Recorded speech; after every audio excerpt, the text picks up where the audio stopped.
Hello. You know, it's so warm. My poor dog was actually ill yesterday.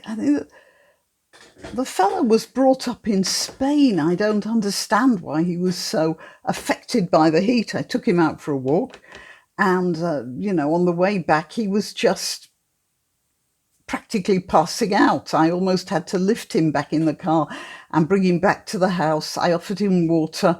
It wasn't water. He went straight into the bathroom when he got home and lay down on the tiled floor.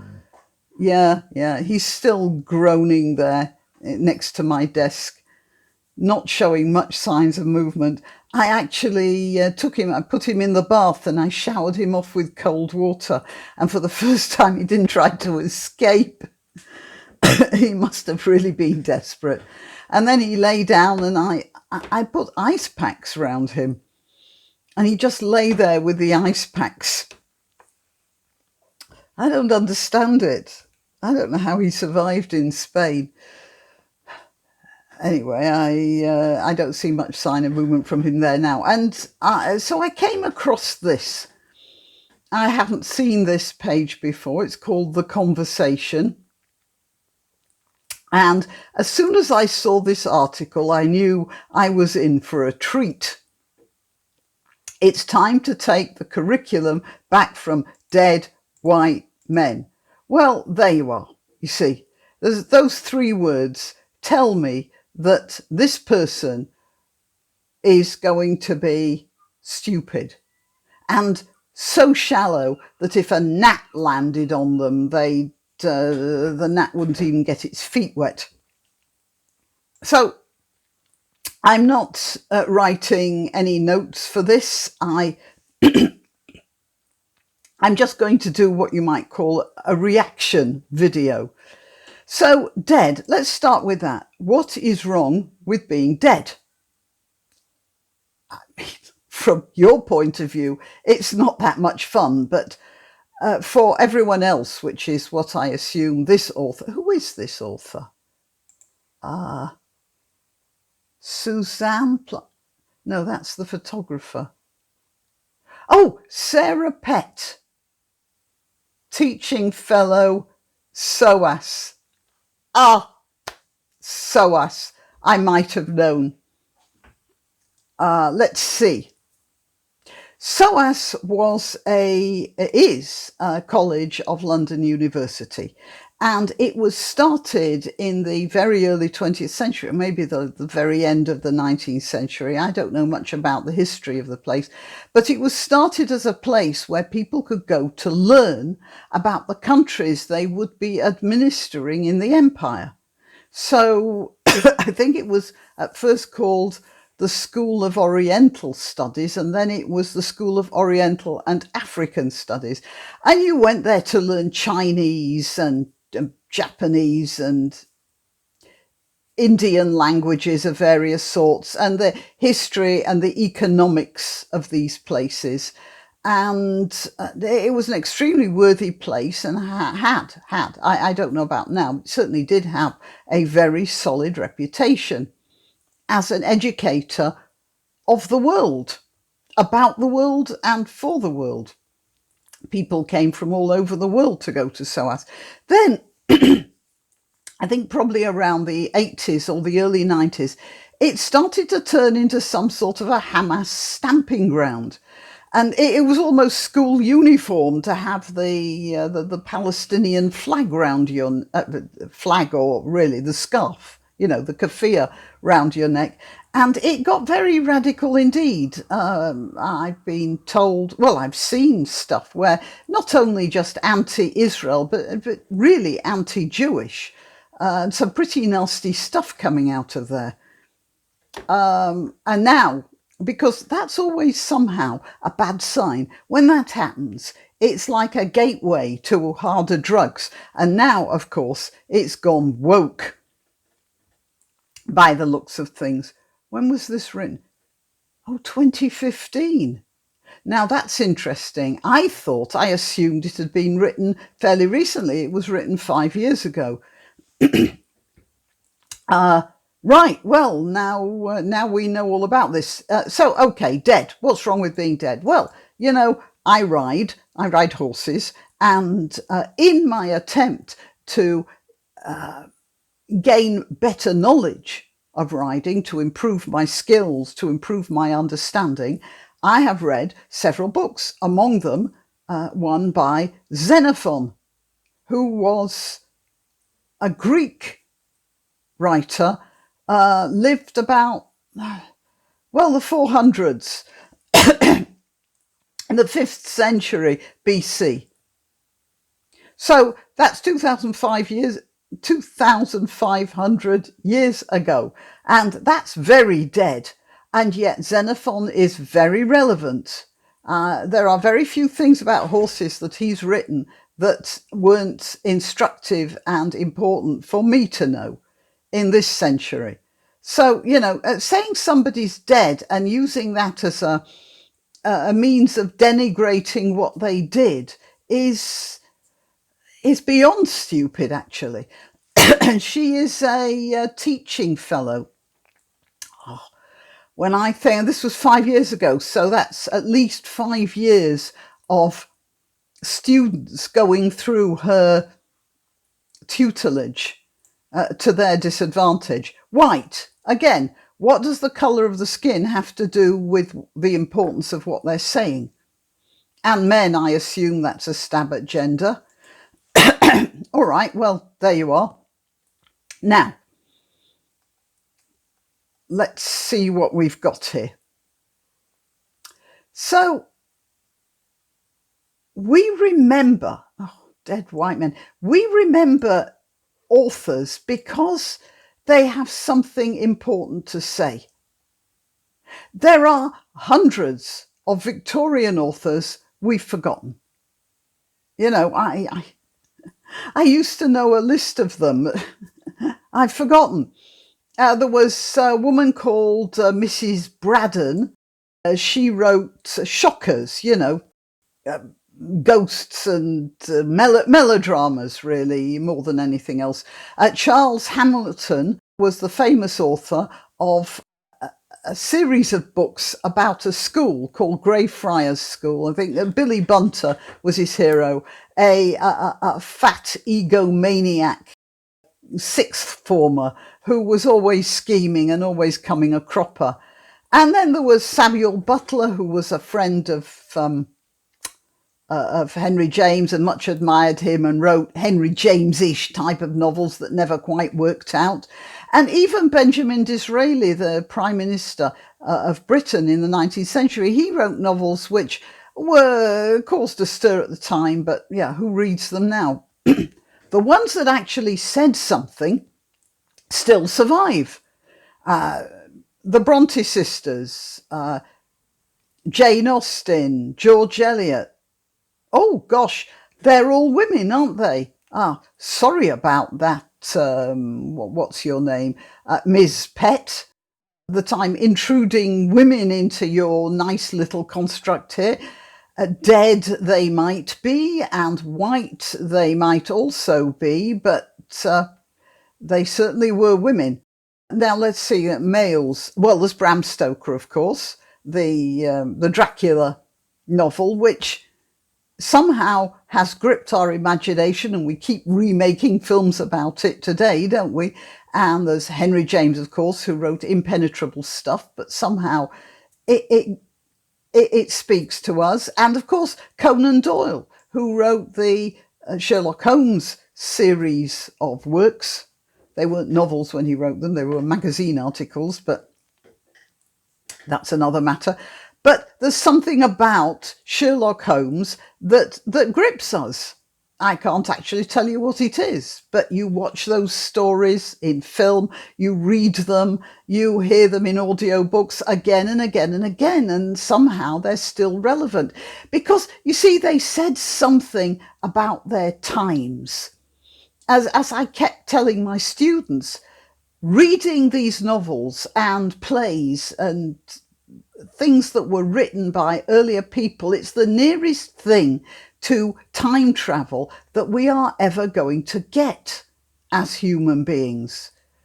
Shakespeare, for example, he may have been writing about Julius Caesar and King Lear, but he was writing about his times. When you see the play Julius Caesar, you're actually looking at 17th century attitudes to the world and social organization. King Lear was written just after King James had taken the throne. King Lear was about the division of the British Isles between two evil daughters, Goneril and Regan. Yes, and was it Regan? Yeah, Regan, sorry. And the third daughter, the one who didn't want her section of the country to be divided up into a third, she ends up being murdered by the other two evil ones. And when King Lear was written, that was a time when Scotland and England were joining together again. And so Shakespeare wasn't talking about prehistoric Britain. He was talking about a history which was being repaired by the fusion of England and Scotland into Britain again with the accession of King James. You know, that was important stuff. And, you know, and that happens all the time, of course. For instance, the original Star Trek. Does anyone here remember that story about two people who were fighting? They ended up on the Enterprise, and they had a very unusual colouring. They were black on one side and white on the other. You know, jet black and completely dead white. Not dead white men, by the way, just absolutely white. And oh yeah, you'd say chalk white, wouldn't you? Jet black and chalk white. But the thing about them was, and the reason for their enmity was that one of them had the black on the right side and the other one had the black on the left side. And because of that, they were at each other's throats, because each one was from a civilization where being black on the right side was a sign of, I don't know, moral turpitude or unworthiness, whereas the other one with the black on the right side thought that of the people with the black on the left side.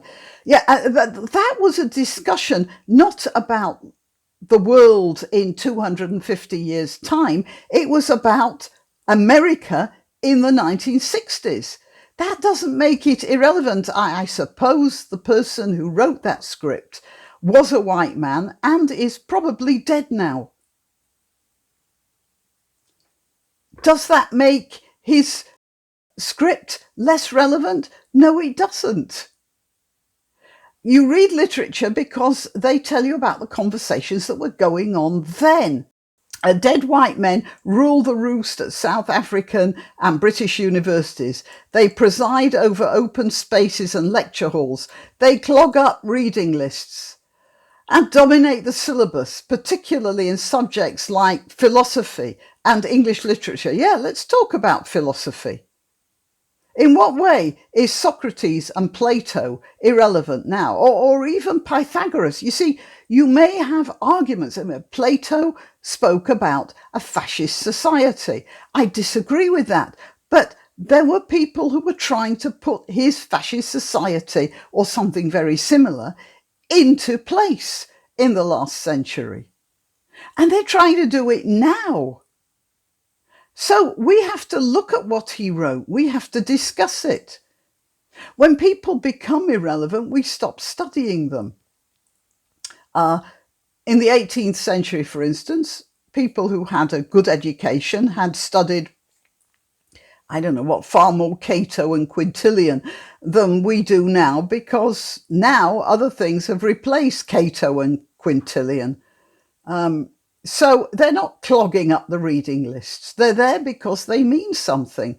In 8 years of university teaching in the United Kingdom and South Africa, I've had to cover, it was a real force, works by Mallory, Shakespeare, Tennyson, Eliot, Sophocles, Ovid, Homer, Beckett, Joyce, Hopkins, Heaney, Anhui, and more Shakespeare. Do you notice how she has ignored the the female writers that she must also have had to teach. Stuff like the Brontes and George Eliot and Jane Austen. And,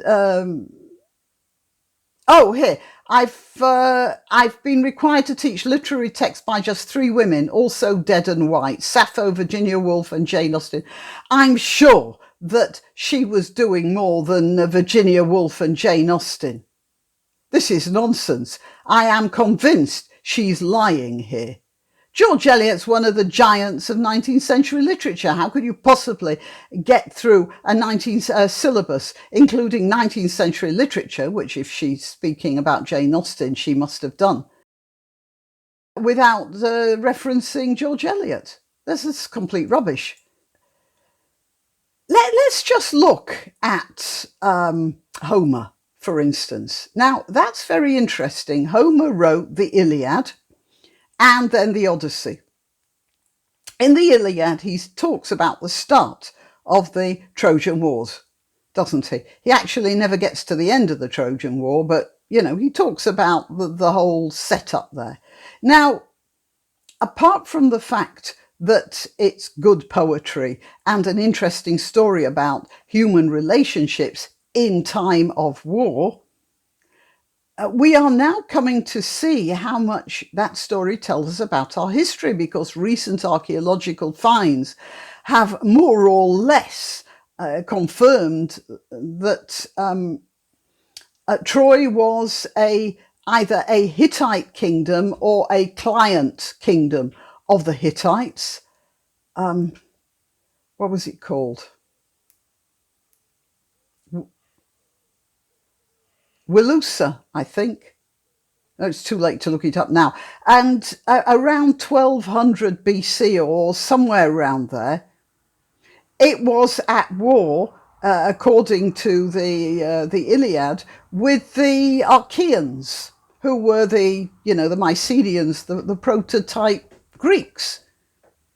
And there's a lot of evidence to show that this clash went on for maybe 100, maybe more years. Homer had, over the years, the years had telescoped, and Homer wrote about 10 years, because he was writing maybe nearly 1,000 years later. So the myths that he was basing his story on had telescoped there's a sort of perspective of time there. But it records something that happened, which culminated the destruction of Troy, is a sort of construct of the Great Bronze Age collapse. And so that's telling us something about our history. It's not only human relationships. This is a pickled remnant of the beginnings of our civilization, the language we speak, the cultural assumptions we make. I mean, our culture now believes in one God, but at the back of that, there's this pantheon of gods that they had, Zeus and Hera, which in Roman times were Jupiter and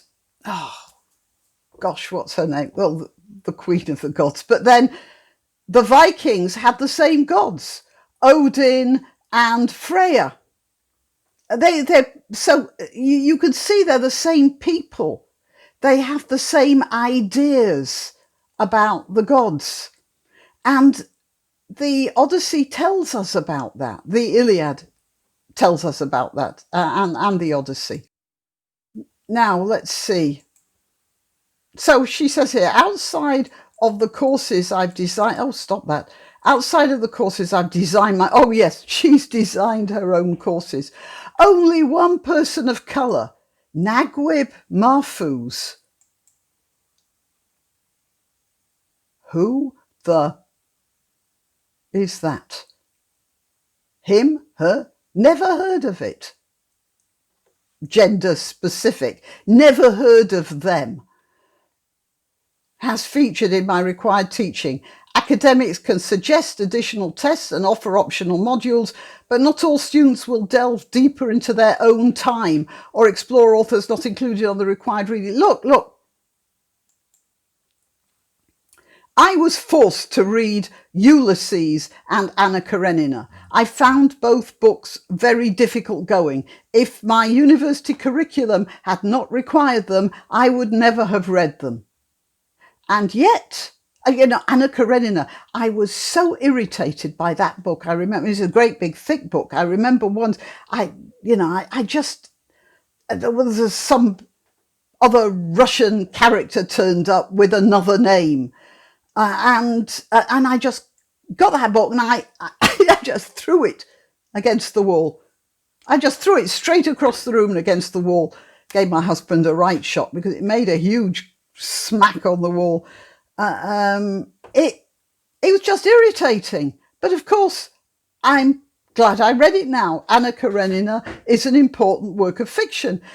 Ulysses, impenetrable unless you sat there studying through it. I think Joyce said something like, it took me 20 years to write this. So actually it didn't. It took him only a couple of years. But it was it was Finnegan's Wake. He said, it took me 20 years to write this, so I don't see why anyone should read it in 2 hours. Something along those lines. But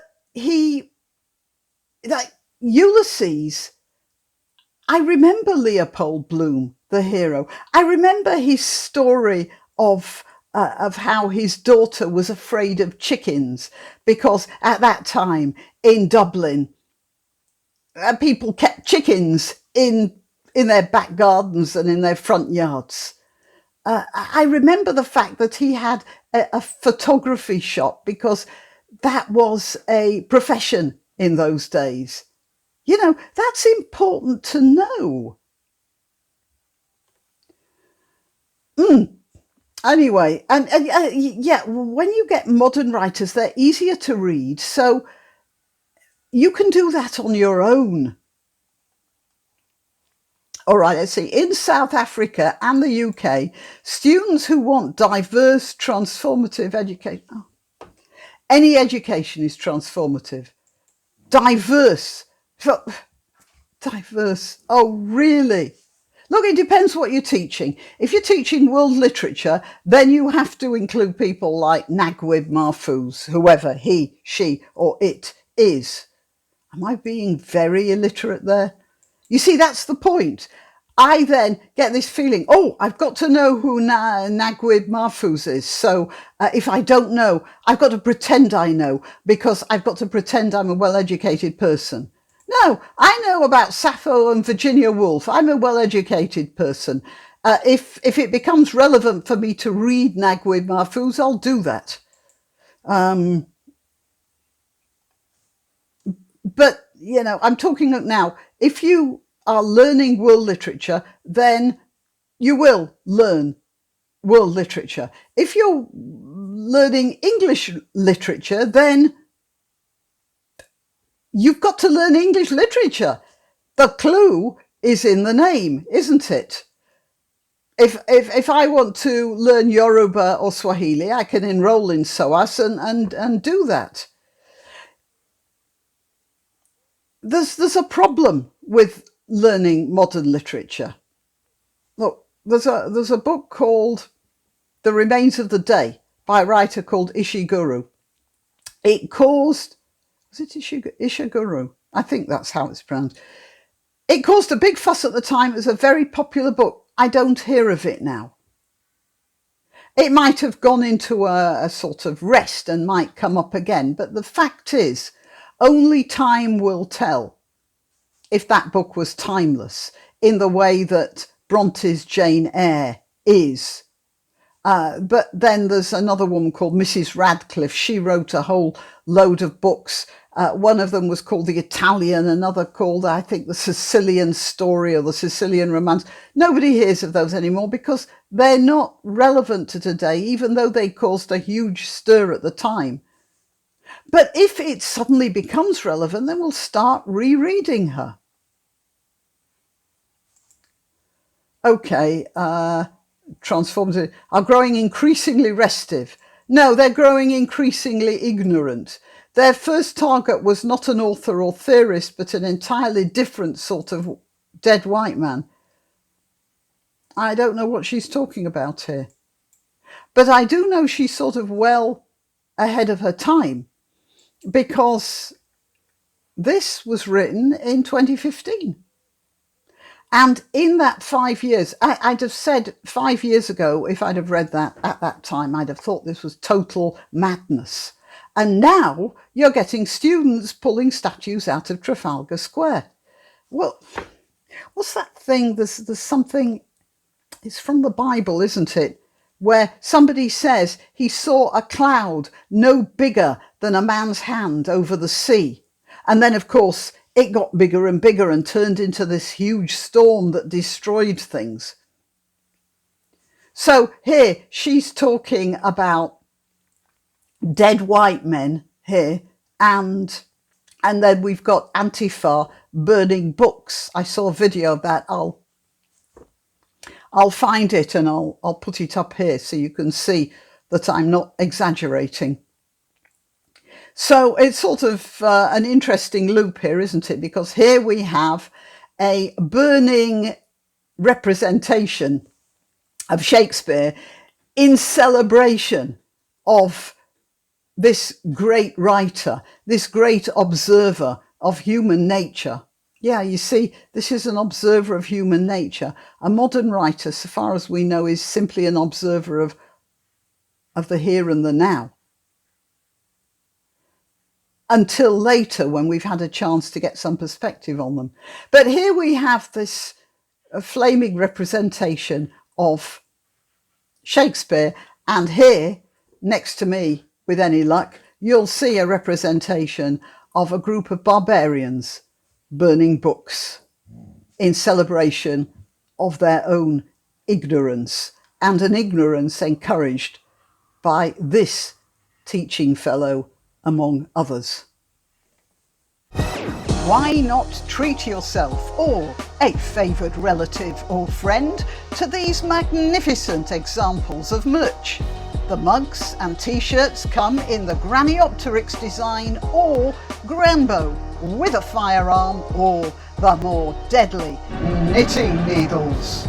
Go to www.graniopteryx.com, and whatever platform you're watching this on, please click like, subscribe and share.